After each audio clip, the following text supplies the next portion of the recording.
తెలంగాణ రాష్ట్ర వ్యాప్తంగా జరుగుతున్న అంశం ఏంటి, అసలు తెలంగాణ రాష్ట్ర రాజకీయాలలో జరుగుతున్న వాస్తవాలు ఏంటి, అవాస్తవాలు ఏంటి అనేది ఒకసారి మనం చర్చిద్దాం.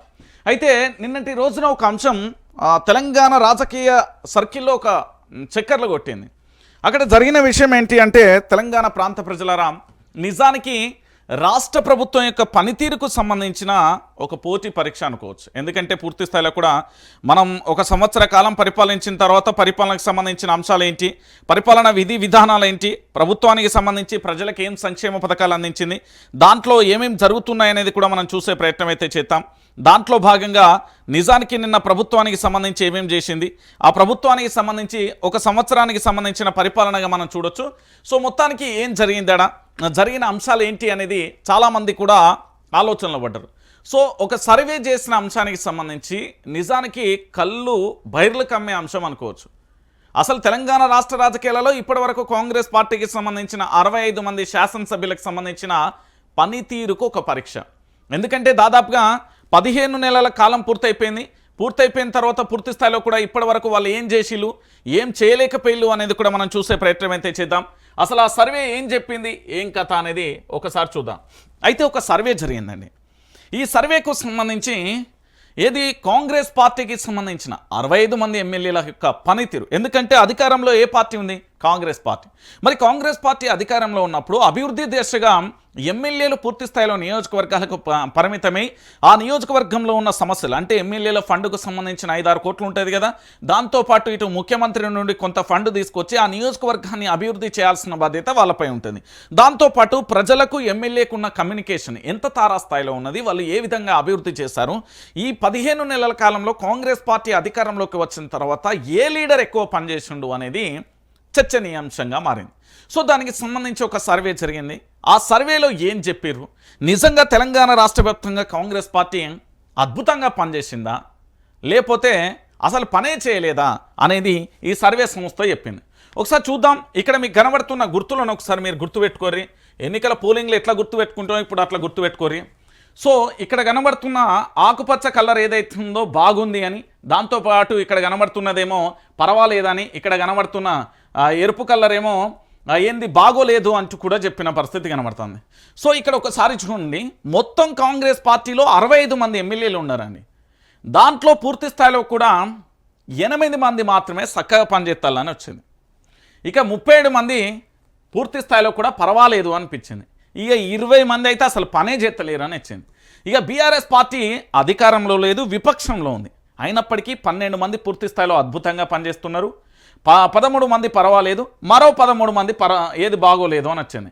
బీజేపీకి సంబంధించి 3 బాగా చేస్తున్నారు, 4 పర్వాలేదు, ఒక్కరికి అసలు మార్కులు వేయాలి. ఇక ఎంఐఎంకి సంబంధించి 2 ఓకే బాగా చేస్తున్నారు, 3 పర్వాలేదు, 2 పని అవుట్. ఇక సిపిఎంకి సంబంధించి పర్వాలేదు అనే కోణంలో వచ్చింది. అయితే ఈ సర్వేకు సంబంధించి ఏం చెప్పింది, వీళ్ళు ఏ బేస్ ఆధారంగా ఇక్కడ పూర్తి స్థాయిలో కూడా సర్వే చేసిన తర్వాత వీళ్ళు ఏం చెప్పిళ్ళు అనేది ఒకసారి చూద్దాం. రాష్ట్రంలో ఇందిరమ్మ రాజ్యం తీసుకొచ్చాం, ప్రజాపాలన చేస్తున్నామని కాంగ్రెస్ పార్టీ చెప్పుకుంటుంది. తాము అద్భుతమైన పాలన అందిస్తున్నామని ముఖ్యమంత్రి సహా నేతలందరూ చెప్పుకుంటున్నారు. కానీ వాస్తవ పరిస్థితి మాత్రం ఇందుకు పూర్తిగా భిన్నంగా ఉంది. రాష్ట్రంలో కాంగ్రెస్ ఎమ్మెల్యేలు సరిగ్గా పనిచేయడం లేదని ప్రజలే తేల్చి చెప్పారు. మెజార్టీ ఎమ్మెల్యేలు ఉన్న పనితీరు మాత్రం దారుణంగా ఉంది అని సర్వేలో బట్టబయలైపోయిన పరిస్థితి కనబడుతుంది. ఇక్కడ 3 అంశాలు మనం చర్చిద్దాం. ఎందుకంటే తెలంగాణ ప్రజలందరికీ కూడా ఇక్కడ చాలా క్లారిటీగా తెలిసిన విషయం ఏంటంటే, అధికారంలోకి వచ్చిన ప్రభుత్వం ఏ ప్రభుత్వమైనా కానీ వాళ్ళు పూర్తి స్థాయిలో ప్రజలకు దగ్గర ఉండాలి, నియోజకవర్గ అభివృద్ధికి పనిచేయాలి, సంక్షేమ పథకాలను తెలంగాణ ప్రాంత ప్రజలకు అందించాలి, వాటితో పాటు తెలంగాణ రాష్ట్ర వ్యాప్తంగా కూడా అభివృద్ధి పదంగా దూసుకెళ్ళాలి. అయితే మేము పూర్తి స్థాయిలో కూడా ఇందిరమ్మ రాజ్యం తీసుకొచ్చాం అంటూ రకరకాల, అంటే వాళ్ళ నోటికి ఏదొస్తే అది మాట్లాడిలు మనందరం కూడా చూసాం. కానీ ఇక్కడ ఇంకొక విషయాన్ని కూడా మీ అందరికీ చెప్తున్నా. ఈరోజు ఇందిరమ్మ రాజ్యం వచ్చింది, కానీ ఎలాంటి ఇందిరమ్మ రాజ్యం వచ్చిందో తెలుసా? అలనాటి ఇందిరమ్మ రాజ్యం కాదు. నేటి ఇందిరమ్మ రాజ్యాన్ని చూస్తే పూర్తి స్థాయిలో బాధాకరంగా కూడా మనం చాలా ఇబ్బందికరంగా కూడా మాట్లాడుకుందాం. ఎందుకంటే అప్రకటిత ఎమర్జెన్సీ, అప్రజాస్వామిక పాలన, దాంతోపాటు ఏంది అంటే రకరకాల సంఘటనలు అందులో పూర్తి స్థాయిలో కూడా మనం చూడొచ్చు. కొడంగల్ నియోజకవర్గానికి సంబంధించి జరిగిన అంశం కానీ, దాంతోపాటుగా జూపల్లి నియోజకవర్గానికి సంబంధించిన అంశం కానీ, లేకపోతే పరిశ్రమలు, పారిశ్రామిక కారిడారు, భూముల రీసర్వేలు, భూములకు సంబంధించి గుంజుకోవడాలు, యూనివర్సిటీల పంచాయతీలు, జర్నలిస్టుల పంచాయతీలు, దాంతోపాటు రైతుల పంచాయతీలు, కార్మికుల పంచాయతీ, ఇట్లా చెప్పుకుంటూ పోతే పంచాయతీ లేని అసలు ఒక్క నెల కూడా గడవలే, ఒక్క రోజు కూడా గడవలేదు అనేది వాస్తవమైన విషయం. సో ఇక్కడ కాంగ్రెస్కు సంబంధించి చెప్పిన ఆ సర్వేలో బట్టబయలైన అంశాలు ఏంటో ఒకసారి చూద్దాం. కాంగ్రెస్ ఎమ్మెల్యేలు చక్కగా పనిచేస్తలేరు. సర్వేలో బట్టబయలైన వాస్తవాలు. కాంగ్రెస్కు రాష్ట్రంలో 65 మంది ఎమ్మెల్యేలు, అందులో 8 మంది పనితీరే బాగుందన్న ప్రజలు. టాప్ 10లో 2 కాంగ్రెస్ ఎమ్మెల్యేలు. 3వ ప్లేస్లో శ్రీధర్ బాబు, 9వ స్థానంలో ఉత్తమ్. ఆ టాప్ 10లో 5 బీఆర్ఎస్ ఎమ్మెల్యేలు. టాప్ 1లో హరీష్ రావు, టాప్ 2లో కేసీఆర్. ఎస్సీ ఎమ్మెల్యేలలో టాప్లో డిప్యూటీ సీఎం బట్టి. కొడంగల్లో సర్వే చేయని సంస్థ people's pulse south first survey అంటూ కూడా చెప్పిన పరిస్థితి కనబడుతుంది. ఇక కొడంగల్లో చేస్తే లగచెర్ల ఘటన వస్తుంది. ఇక పూర్తి స్థాయిలో కూడా సర్వే ఎందుకు చేస్తారంటే ముఖ్యమంత్రి నియోజకవర్గంలో కనుక సర్వే చేసి ఉంటే బాగుండేది. ఎందుకు అంటే అక్కడి ప్రజలకు సంబంధించి వేల కోట్ల రూపాయలను ముఖ్యమంత్రి అభివృద్ధి దిశగా తీసుకెళ్తున్నా, నేను అభివృద్ధి పదంలో నడిపించడానికి పూర్తి స్థాయిలో కూడా నేను పనిచేస్తున్నా అని ముఖ్యమంత్రి గారు చెప్తున్నారు.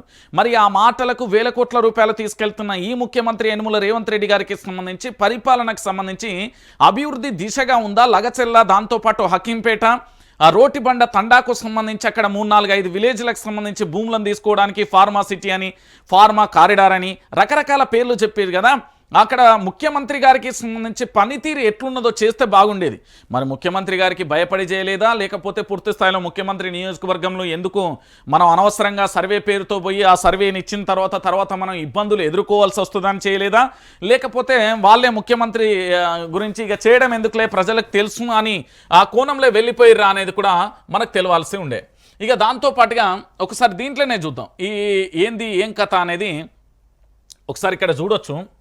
ఏంది, రాష్ట్రంలో కాంగ్రెస్ పార్టీ ఎమ్మెల్యేల పనితీరు దారుణంగా ఉందని వెల్లడైంది. పీపుల్ పల్స్ సంస్థ, సౌత్ ఫస్ట్ అనే మీడియా సంస్థ కలిసి నిర్వహించిన సర్వేలో అధికార పార్టీ రంగు బయటపడింది. రాష్ట్రంలో కాంగ్రెస్ పార్టీకి 65 మంది ఎమ్మెల్యేలు ఉన్నారు. వీరిలో కేవలం 8 మంది మాత్రమే ఎమ్మెల్యేలు బాగా పనిచేస్తున్నారని సర్వేలో వెల్లడైంది. 20 మంది ఎమ్మెల్యేల పనితీరు అస్సలు బాగోలేదని, 37 మంది పనితీరు యావరేజ్గా ఉందని ప్రజలు తేల్చి చెప్పారు.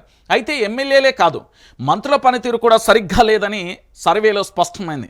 రాష్ట్రంలో అత్యుత్తమంగా పనిచేస్తున్న ఎమ్మెల్యేల లిస్టులో అధికార పార్టీ నుంచి 2కే మాత్రమే చోటు దక్కింది. 3వ స్థానంలో శ్రీధర్ బాబు ఉండగా 9వ స్థానంలో ఉత్తమ్ కుమార్ రెడ్డి ఉన్నారు. ఇక టాప్ 10 లిస్టులో బీఆర్ఎస్కు చెందిన 5 ఎమ్మెల్యేలు చోటు దక్కించుకున్నారు. ఇక మొదటి స్థానంలో హరీష్ రావు ఉన్నారు, 2వ స్థానంలో కేసీఆర్, 5వ స్థానంలో వేముల ప్రశాంత్ రెడ్డి, 6వ స్థానంలో పల్లా రాజేశ్వర్ రెడ్డి, 7వ స్థానంలో కేటీఆర్. ఇక బీజేపీకి చెందిన పాయల్ శంకర్ 8వ స్థానం, కామారెడ్డి ఎమ్మెల్యే కాచిపల్లి వెంకటరమణారెడ్డి 10వ స్థానంలో నిలిచారు. ఇక బీఆర్ఎస్ పార్టీలో 12 మంది ఎమ్మెల్యేలు బాగా పనిచేస్తున్నారని సర్వేలో ప్రజలు చెప్పారు. ఇక 13 మంది బాగా పనిచేయడం లేదని, మరో 13 మంది పనితీరు పర్వాలేదని అన్నారు. అయితే పార్టీ మారిన 10 మంది ఎమ్మెల్యేలను కూడా బీఆర్ఎస్ పార్టీ వారిగానే పరిగణిస్తూ ఈ సర్వే చేశారు. బీజేపీలో 8 మంది ఎమ్మెల్యేలలో 3 బాగా పనిచేస్తున్నారని, ఒక ఎమ్మెల్యే బాగా పనిచేయడం లేదంటూ కూడా చెప్పిన పరిస్థితి కనబడుతుంది. 2 బాగా పని చేయడం లేదని, 3 పర్వాలేదని సర్వేలో తెలిసింది. ఇక సిపిఐకి సంబంధించి సభ్యుడిగా పనిచేస్తున్న పనితీరు పర్వాలేదంటూ కూడా చెప్పారు. అయితే ముఖ్యమంత్రి రేవంత్ రెడ్డి ప్రాతినిధ్యం వహిస్తున్న కొడంగల్ నియోజకవర్గం మినహా 118 నియోజకవర్గాలలో సర్వే నిర్వహించగా 24 మంది మాత్రమే బాగా పనిచేస్తున్నారని ప్రజలు స్పష్టం చేశారు.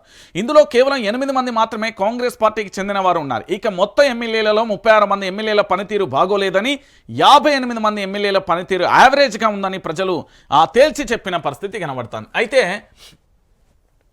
దీన్ని చూసిన తర్వాత మనందరం కూడా ఆలోచించాల్సిన విషయం ఏంటంటే, తెలంగాణ రాష్ట్ర వ్యాప్తంగా కూడా పూర్తి స్థాయిలో ఈ ఎమ్మెల్యేల పనితీరు ఏదైతే ఉందో, అధికార పార్టీలో ఉన్న వీళ్ళందరూ కూడా పూర్తిగా కూడా మనం చూస్తున్న లెక్క ప్రకారం, అంటే కాంగ్రెస్ పార్టీ అధికారంలోకి వచ్చిన తర్వాత మార్పు పేరుతో కాంగ్రెస్ పార్టీ అధికారంలోకి వచ్చి వాళ్ళ నియోజకవర్గాలలో వాళ్ళకు కూడా ప్రజలకు అందుబాటులో లేకపోవడంతో పాటుగా అభివృద్ధి విషయాన్ని పక్కన పెడదాం, కనీసం ప్రజలకు కూడా అందుబాటులో ఉండలేరట.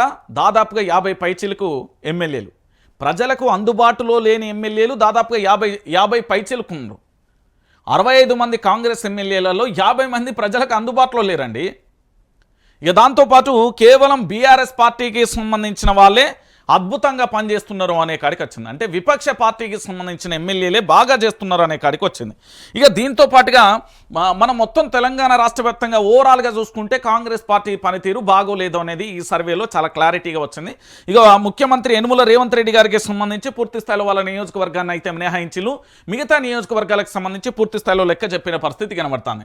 ఇక ఇది ఇట్లుంటే దీంతో పాటుగా ఇందులో ప్రధానంగా కూడా హరీష్ రావు అంటే తెలంగాణ రాష్ట్ర వ్యాప్తంగా 118 అసెంబ్లీ సెగ్మెంట్లలో అంటే ఒక సెగ్మెంట్కు సంబంధించి కొడంగల్ నియోజకవర్గం చేయలేదు కాబట్టి మొత్తం 118 మంది ఎమ్మెల్యేలలో హరీష్ రావు టాప్లో ఉన్నాడు. ఇక రెండో స్థానంలో ఎవరున్నారు మరి?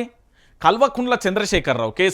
కేసీఆర్ అసెంబ్లీకే ఎత్తలేడు, నియోజకవర్గంలో పూర్తి స్థాయి పనిచేస్తలేడు, అసలు నియోజకవర్గంలో కల్వకుంట్ల చంద్రశేఖరరావే పనిచేస్తలేరని రకరకాల ఉపదంపుడు ఉపన్యాసాలు ఇచ్చిలు కదా. మరి వాళ్ళ నోళ్ళకి ఇప్పుడు తాళాలు ఇద్దామా, లేకపోతే వాళ్ళ నోళ్ళను మరి దేంతోనన్నా మంచిగా ఫ్రెష్గా నీట్గా కడుక్కుంటారా వాళ్ళే, లేకపోతే మేమేమన్నా పంపించాలని ఆర్డర్ చేసి అనేది కూడా ఆలోచించాల్సిన విషయం. ఎందుకంటే కేసీఆర్ నియోజకవర్గానికి సంబంధించి గజ్వల్ నియోజకవర్గంలో పూర్తి స్థాయిలో కల్వకుంట్ల చంద్రశేఖరరావు 118 మంది ఎమ్మెల్యేలలో రెండో స్థానంలో నియోజకవర్గంలో అద్భుతంగా పనిచేస్తున్న ఎమ్మెల్యేగా ఆయనకు పేరు వచ్చింది. మరి ఇప్పుడు ఏమంటారు? అసెంబ్లీకి రావట్లేదు, నియోజకవర్గ ప్రజలను పట్టించుకోవట్లేదు, అనర్హత వేటు వేయాలి, రకరకాల ప్రచారాలు చేసేది కదా కేసీఆర్ మీద.